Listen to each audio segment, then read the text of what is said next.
Hey guys, how's it going? Today we're going to look at a few Samsung phones.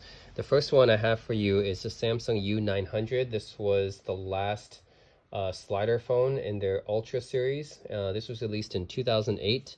And actually, my main phone when I was in university was a Samsung D900, also known as the Black Carbon. And that phone was kind of the predecessor to this. They had a whole line of phones. They had the U600, which was similar to the D900, then had the U700, and then finally this is the U900, which was the last of their slim slider series. And I do have this phone because it is kind of interesting for me. Since I had the D900 in university, it kind of brings back some memories of using that phone. And this phone is a little bit similar. It's got some similar characteristics to it. First of all, this old school Samsung logo, that kind of takes me back, right? Samsung phones don't really have this kind of logo anymore, but this is the old mid 2000s Samsung logo, which kind of takes me back. That's nostalgic. This is a slider phone, so it slides up to reveal the keypad. And my Black Carbon did have a keypad very similar to this one. This one does look better. I mean, obviously this was a newer phone than my D900, and the keypad is very similar to the one I had. So this reminds me a lot of actually the Motorola Razr keypad as well. See, you kind of see like it's laser etched here, just like it was on the Razr, and it's very, very slim. So it's kind of one of the more fashionable phones of its time. You have a contact shortcut, correction, I believe, and this app switcher, I think, button right here. This kind of stands out from other slider phones by having this unique kind of secondary screen right here, which is context specific. So it actually changes depending on the context. Like this could be, you know, a correction button, cancel button, OK button, confirm, or navigation. You can do a lot of stuff down here. So that's kind of what makes the U900 Soul kind of interesting. So yeah, a bit of specs on this phone is that it has a 2.2-inch screen, 240 by 320. It has 128 megs of internal memory. It has a 5 megapixel autofocus camera right here on the back. This also takes me back because my phone had this exact same camera layout, but mine was my D900 was a 3.2. This is a 5 megapixel because it's newer. But it's kind of the same style. It was one of the better cameras of its time, I remember. For 2008 standards, this was not a bad camera at all. Having flash autofocus, that was pretty good at the time. Self-portrait mirror, this was before we had the selfie cameras. Actually, I do think this does have a front-facing camera, but people didn't really take selfies back then. Instead, they used the self-portrait mirror to take selfies from the back, right? Because the back camera was like so much better, right? You never really wanted to use the front.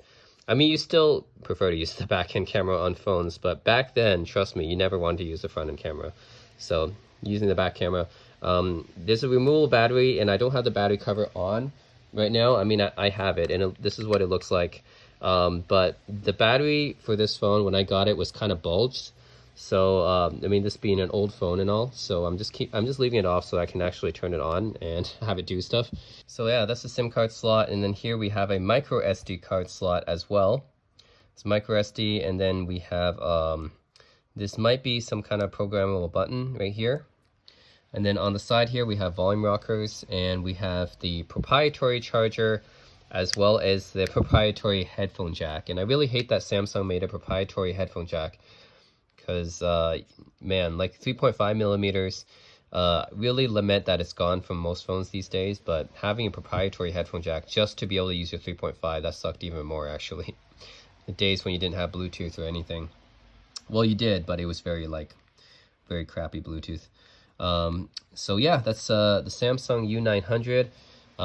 These are the option buttons up here. That's kind of like copied from Nokia, I think. Nokia came out with these first. And then we have the call button and hang up button, which is also the on button. So let's actually turn it on. I have to connect the charger. I have to make sure that the battery cover is off because the battery's bulging. Alright, so you can see the battery charging symbol here. Like I said, the secondary screen here is context specific. Let's turn this phone on. Everything's backlit. Very nice. Okay, there's the splash menu here. Samsung's Fun Club. Okay. Looks like this is another one of those phones that doesn't let you use it until you insert a SIM card slot. Until you insert a SIM card, which really sucks. Okay. Well, yeah, I guess there's not much we can do here. There's another one of those phones that doesn't let you actually use it until you insert the SIM card. So there's not really much you can do. You can call SOS, but it was just going to be an emergency call right here, which I don't really want. And like, interesting how here, like, if I press this, this will turn into an OK, because like I said, this is a very context specific screen here. If I press that one, it's actually a touch screen as well. So this will be basically what the navigation is. So I can actually show you, yeah, I can actually increase navigation. I can turn the speaker on. You know, there's volume. You can see a volume kind of display come up here just briefly, right? I can increase the, by the way, the secondary screen doesn't function very well anymore because this is an old phone, but trust me, like when this was brand new, this was a very cool experience. Yeah, so can't do much with this phone. Of course, you can enter in the numbers right here, and this is the big numbers that Samsung phones had to improve the readability and legibility for people with reading issues, I suppose, or bad eyesight. So this was kind of a usability thing on Samsung's part. You can notice that the bottom second screen here again changes to this OK. You know, you can actually click it for different effects. Again, not sure how well this is working given that this is an old used phone, but maybe I have to, yeah, let me just tap on it. Anyways, yeah, it's too bad we can't really see the operating system. Just nostalgically, I would like to see it again, just to take me back to my college days, but it's too bad. Yeah, this is the Samsung U900. It was a very, very slim slider for its time. You can see the D900 that I had, it looked very similar to this. And this is the U900. It looks like it didn't actually get any slimmer than my phone. I think it's about the same thickness. They just improved the camera, and of course they added this cool little secondary screen which you can do auxiliary actions on. The keypad, they did change this one. It used to be just a black plastic one. Now they changed to a metal etched keypad that's very akin to the one used by the Motorola Razr. And yeah, this is a very cool feature of the time, but yeah, again, can't use it, so that really sucks. Yep, anyways guys, this is Samsung U900. Yeah, this is the phone I would have had if I went back in time to 2008 and I wanted to upgrade my college phone. I probably would have upgraded to this one, since this was the next successor in the lineup, and it was Samsung's flagship phone at the time as well, so I probably would have upgraded to this one. But I could have chosen a whole bunch of other phones too. I think I've mentioned the Nokia N95, the Sony Ericsson W995. Those are also phones I was looking at the time as well. But this could have been another option as well. It is very cool, and it's too bad can't really show this in action. You can see a little bit of its capabilities. It's the charging indicator right here. Yeah, looks like parts of the screen are already dying, but still kind of cool. All right, I'm going to show you guys another cool Samsung phone. All right, this is the Samsung U750 Zeal, also known as the Alias 2. This phone is also pretty interesting. First of all, you can see it's a flip phone, right? It came out in 2009, 2010, I believe. 2.6-inch display, 240 by 320. It's a standard feature phone of the time. Okay, so there's nothing special about the operating system or the specs, but what's interesting is I think the interface. So first of all, you have the secondary display on the lid here, which is very common of flip phones of the time. Then you have the main camera, which is a 2-megapixel autofocus camera. And there's actually touch sensitive controls up here you can use to control your music and stuff, just like the Motorola Razr. And then you flip it open and ooh, what's this? This is kind of an interesting keypad, isn't it? So most flip phones have a numpad here, right? And they have some other buttons, that do menu navigation and stuff, but they mostly all look the same. They have a numpad, they have some menu option buttons. This one is actually an e-ink display. So you can see here that it does have the numpad here, and it has navigation, okay, has send, clear, end. This is a clock button, looks like Bluetooth button. Then it has some symbols right here, and it has yeah, basically other special buttons right here. And it has the menu option select buttons right here. So that all looks pretty similar, except it's on an e-ink display, which can actually change and shift depending on what you're using. And it can actually open this way as well, so in landscape mode. And that's why this keyboard, there's a lot of white space here, which you can see, right? A lot of empty keys here, and that's why it makes sense when you shift it into this mode, this landscape mode. Now you can see what those empty keys are used for, right? Because this keyboard can actually shift and change. So that's actually pretty interesting. We'll see how that works later. So just looking at the functions of the exterior, you have a headphone jack, which is actually covered by a flap. I actually wish more phones would do that. And then you have, this is the proprietary charging port. And then the volume rockers right here.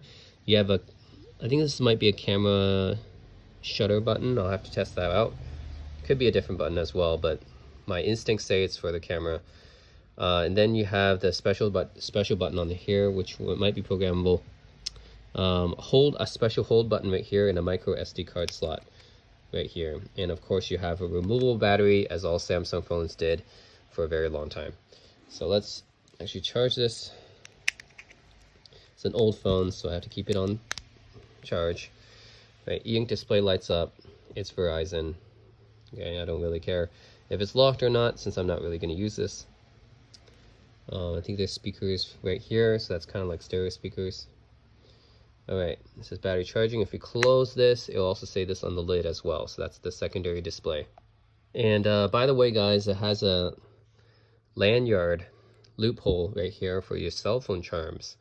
Yeah, because people did, they customized their phone by putting different cell phone charms on it back in the day, and I kind of missed that. Oh, this is the on button. Alright. So this programmable key, I think, is actually the on button. My bad. Initial programming needed, it says. Okay, so it's not a touchscreen. I ought to use my navigation here and touch it like that. Well, this is really bright. Okay, so this is the calendar.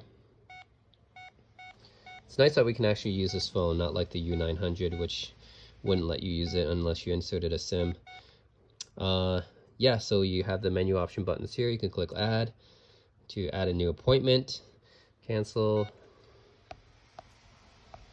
Okay, this is better. It's way too bright. Yeah, add to new appointment. You can go to options, go weekly, erase. Okay.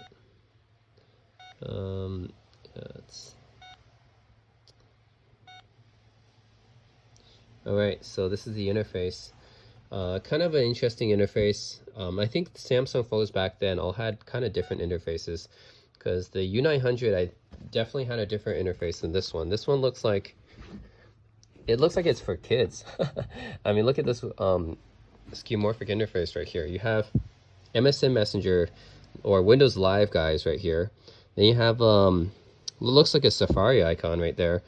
A bunch of books, and you have email. You have a MISC, you have recent calls right there. It's almost like it came out of Microsoft Bob or something like that. Okay, so you have mobile IM, settings and tools. So it's, yeah, this is like a really, it's like an interface designed for kids, because, you know, they need help knowing what function does what. So they have to put visual indicators on here. Okay, my ringtones. What's the default tone here? The speaker's actually quite nice. Surprisingly louder than I expected. Guess we can adjust that. Okay. Okay, that's maybe to club in the 80s. Is that the 80s? Interesting. Yeah, I'm rocking out to that. Club mix. Alright, stop. Okay, what else? We have Media Center, which might be to play our music, our videos. Don't think I have any music on here. Ooh, look at this. Genres, albums, playlists, alerts, artists. I like how the background actually changes depending on what you select here. They're very, very 90s. Alright, okay. Anyways, that was the music player. Pictures and video, let's try that. Okay, they do have some sample pictures on here, so let's look at something. This is a flame GIF. Flame GIF, and let's zoom in on this one. Full view. Yep, that's the zoomed in one. Alright, let's see if we can actually take a picture. The camera right here. Let's just have something here. Yeah, this is a 2 megapixel camera, so it's definitely not going to be anything very good. So it is what it is here. Yeah, I mean, this is mid 2000s, late 2000s Samsung, so yeah, not going to be very good. But that's what the interface is, the camera. And let's try video files. No videos, okay. Mine album. CDMA service not available. Oh boy. Let's try games. Mobile web. This is probably gonna be yeah, probably not gonna work. Get new applications. Oh, okay. Doesn't come with any games built in. Alright, let's look at something else. Email. This is our email, mobile email, Wemo Sync. With mobile email, get access to your preferred email service, such as AOL, AIM, Yahoo, Windows Live, Hotmail, and Verizon.net. Just sign in as you do on the PC and retrieve your most recent emails. Navigation is simple. This is a video? The email you want to read a video plays when I access email. Okay, that's cool. When new incoming messages are received, even when you're not using the application. Mobile email. Okay, thank you, person on my phone. Mobile email, get access to your preferred Oh, I can't do it. Mobile email, get access to your preferred email Oh, I actually can't do anything here. It just plays this video. I actually can't do anything. Oh no, okay. Okay, I actually can't do anything here. Alright, it just takes me to that video every time. BZ Navigator, wonder what's that. Oh no, it's another video. Something Verizon. Some Verizon advertising thing. Oh my god, okay, well, I do want to watch the video just for the old school interface. I want to see how that looks. Get it now. Yeah, no thanks. No thanks. Ma'am. iMobile IM, what's that like? Nope, no video. That sucks. I kind of wanted to hear a video about that too. Okay, that's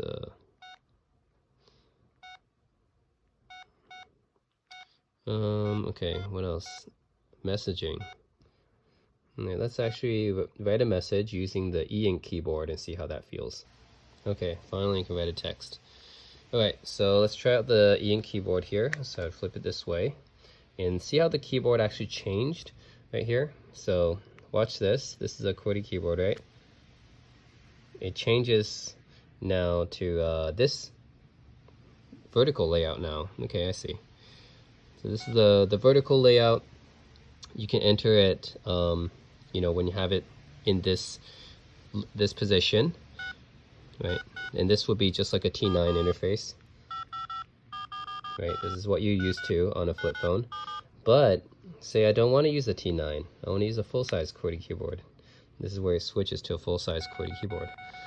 And that's cool. It's like, hey, I'm writing on a e-ink display, or let's just say keyboard. And this keyboard's pretty nice to type on. Obviously, it doesn't offer much travel. It doesn't have the tactile interface of a physical keyboard, but I mean, there's bumps on it, so I can say that it does feel at least a little bit like a membrane keyboard, like a very shallow membrane keyboard.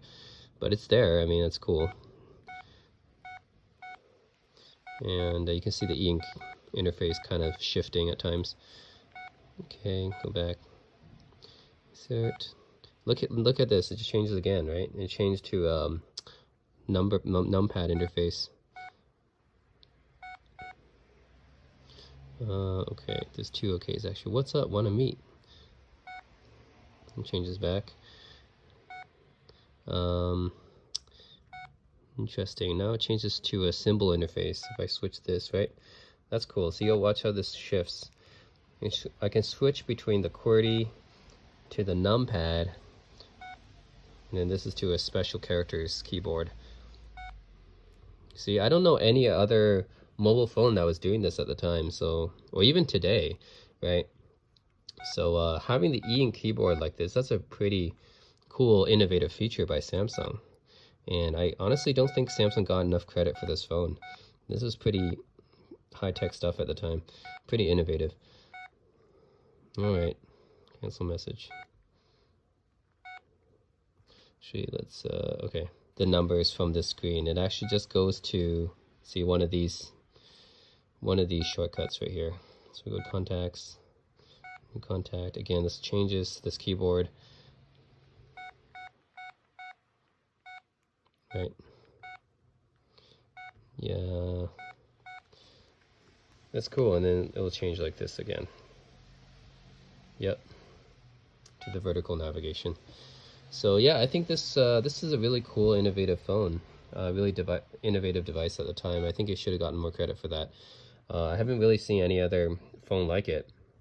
So yeah, guys, that's the Samsung Alias 2. What an interesting phone from back in the day. I don't think, even to this day, I don't think many phones had this kind of this interface. Just have an e-ink keyboard that changes and shifts depending on what application. I mean, yeah, you could say that once you have a touchscreen smartphone, this isn't really necessary anymore, because now, you know, if you go to an app in a smartphone, then it automatically, your keyboard also can change as well, right? But I don't know, it's pretty novel for me. Just to show you guys again, if I can make a new message. Yep, let's see. Oh.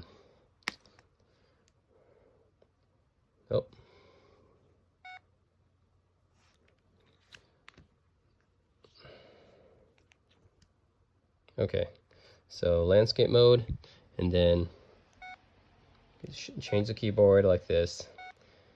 That's very cool, yeah. Yep, again, very, very unique. Don't think any other phone was doing it. So, and these are touch sensitive buttons right here for playing music and media, but it's just cool that it does that, right? I really kind of miss how phones used to just be like this, right?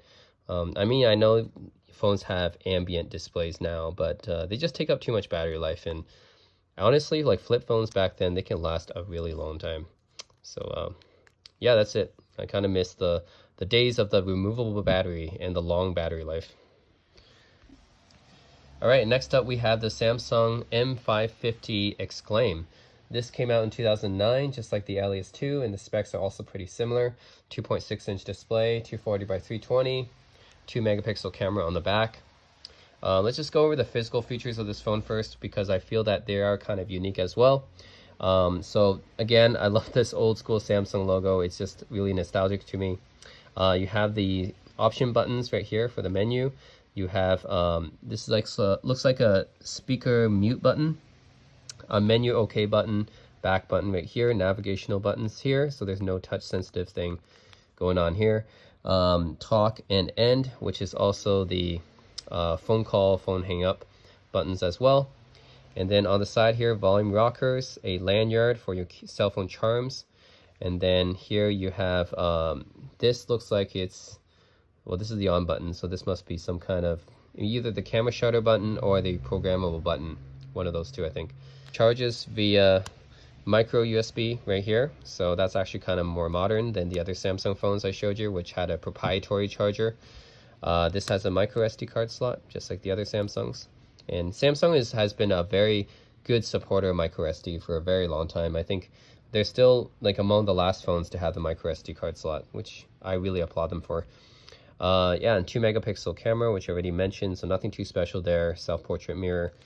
All right, so what's special about this phone? Well, it slides up, so it's a slider phone, and you have your standard numpad right here. You can enter and call your friends with, and another thing you can do is actually slide this way. So it has two sliding functions right here. You can slide up if you want to call someone, right, using it as a phone, and you can also slide it this way for entering text. So it's sort of similar to the Alias 2 in that the Alias has one keyboard. It just shifts dynamically depending on what application you're in, which in my opinion is actually, actually the coolest way to do it. But you can also do it this way, just have two different physical keyboards, right? You have one for calling people and you have one for entering text or email. So yeah, let's turn this guy on. Again, I think most Samsung phones back then, they all have like different interfaces. So they all kind of differ from each other, which makes it all the more interesting for me because I want to see what kind of interface that they have. This one is Sprint, not Verizon, like the Alias 2. So we might see some Sprint advertising instead.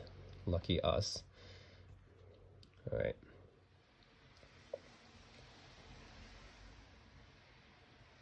All right, so as you can see, it's a very different interface from the Alias 2 and even the U900. All of Samsung's phones back then seem to have different interfaces, which is interesting. So messaging, send message. Let's do that a little bit later and check out the other keyboard. Okay, you got navigation, which won't work. We don't have GPS connected. We also don't have internet connected, although you have shortcuts to Google stuff like YouTube, Gmail. Maps, you have the internet right here. Again, this probably won't work. This is a baby version of the internet. Yeah, no internet connection. Yeah. Fox News. Wow, you have a dedicated app here for Fox News pre-installed. What's Sprint trying to push on us, huh? All right, and then we have Twitter right here, which is the old school Twitter app. You can see the logo is so old school, right? And it's home right here. So what do we do here? This is a feature phone, so I don't think you can install any apps or anything on it. You can personalize it though. Let's personalize the carousel. You can move the different tiles here. I want to get rid of Fox News for sure. This is a remove tile. Here we go. You must, okay, replace it. What do we replace it with? News and sports, entertainment and games. What do we have here? We have all these different apps here. EA Mobile, Entertainment. Oh, these are all just like shortcut links. I don't think we actually have anything on this phone. These are all shortcut links. Horoscopes, movies, music, Namco. You have a dedicated Pac-Man. Nightlife, radio, Sprint TV. Where? What's preview? If I select preview, what will happen here? Sprint TV. So say I want nightlife. What's preview here? Glimpse preview is okay. What's the music one looks good. Oh. What Disney? EA Mobile, let's preview that. Okay, that's just the menu options. Looks like it's not much other than that. Games. Similar to EA Mobile, I bet. Okay, let's just put music here. Awaiting data refresh. What does that mean? I think that needs to be connected to something. Internet, maybe? If anything needs to be connected to a network, I can't do it. ESPN, MLB.com, NASCAR, USA Today, Washington Post, Yahoo. That's all the news. CNN. Web and communities. You have AOL, Facebook, Windows Live, MySpace. Do you guys still have your MySpace? It is still up, by the way. YouTube, and then money and weather. It's Bloomberg. Weather, the weather channel. Okay. So you have all these apps, but you probably have to install them because they don't really exist on here. So that's not too interesting. Alright, so if I want to call someone, this is the interface. Probably as basic as it gets. Save. Send message. So yeah, you would use this numpad for calling people in here. And then if you want to send a text message, I want to send a text message.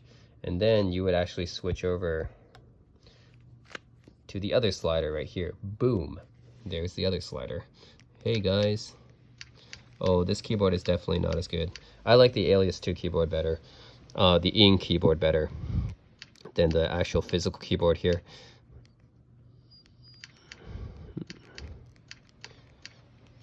Yeah. This keyboard's not very good at all. Oh, come on. And I have an emoji.